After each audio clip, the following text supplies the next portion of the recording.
యేసుక్రీస్తు నామంలో అందరికీ శుభాభివందనములండి. ఈరోజు మనం ధ్యానించుకోబోయే వాక్యము సామెతల గ్రంథము 16 అధ్యాయము 16, 17 వచనాలు మనం చూసుకుందామండి. ఇక్కడ ఏముందంటే, అపరంజిని సంపాదించుట కంటే జ్ఞానమును సంపాదించుట ఎంతో శ్రేష్టము, వెండిని సంపాదించుట కంటే తెలివిని సంపాదించుట ఎంతో మేలు, చెడుతనమును విడిచి నడుచుటయే యథార్థవంతులకు రాజమార్గము, తన ప్రవర్తన కనిపెట్టువారు తన ప్రాణమును కాపాడుకొనును. ఇక్కడ మరి అపరంజి అంటే ఒక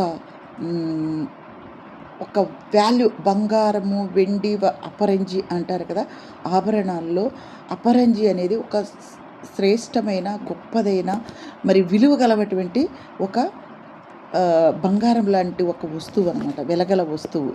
అయితే దాన్ని సంపాదించుట కంటే జ్ఞానాన్ని సంపాదించుకోవడం ఎంతో మరి శ్రేష్టమని బైబిల్ వాక్యం చెప్తుంది. ఎవరికైనా జ్ఞానం ఉన్న చోట వాళ్ళు అనవసరమైన విషయాల్లో ఇరుక్కోరు, అనవసరమైన విషయాలకి వాళ్ళు పోరు, వాళ్ళని అందరూ పొగుడుతారు. జ్ఞానం ఎవరి దగ్గర అయితే ఉంటుందో వారి దగ్గర ధనం ఉంటుంది, మంచి తెలివి కూడా ఉంటుంది. అలాగే వెండిని సంపాదించుకుంటారు కంటే, వెండి అంటే మనందరికీ తెలిసిందే కదండి, విలువ గల వస్తువుల్లో మరి వాల్యూ గల వస్తువుల్లో ఒక వస్తువు అనమాట.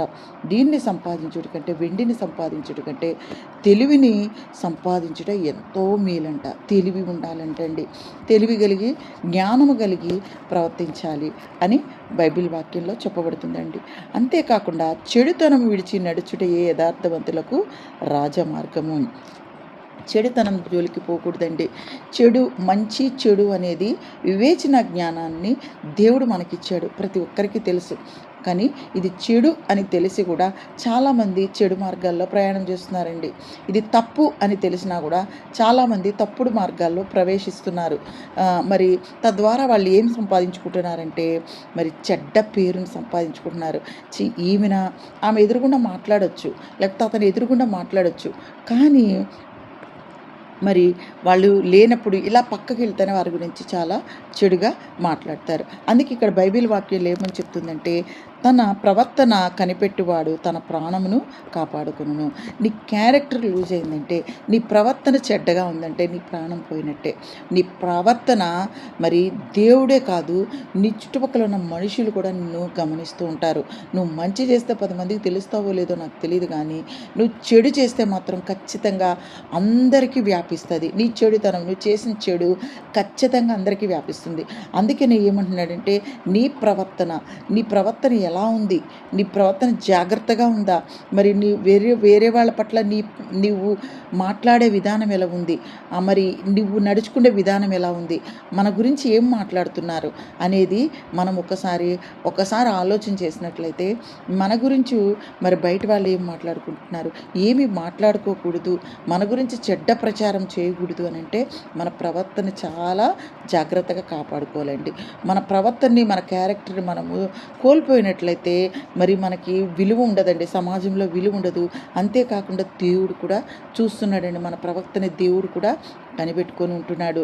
కాబట్టి మన ప్రవర్తన బాగు చేసుకోవాలి, మన ప్రవర్తన విషయంలో జాగ్రత్తగా ఉండాలి.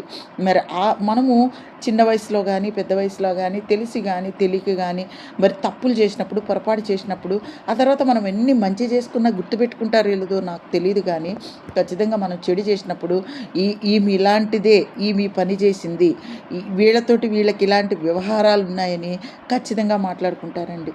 అందుకనే మనం ఏం చేయాలంటే, మన ప్రవర్తన జాగ్రత్తగా కాపాడుకోవాలని బైబిల్ గ్రంథం చెప్తుందండి. తెలివిని సంపాదించాలి, జ్ఞానం కలిగి ఉండాలి, మన ప్రవర్తనని మరి జాగ్రత్తగా చూసుకోవాలని బైబిల్ వాక్యం చెప్తుంది.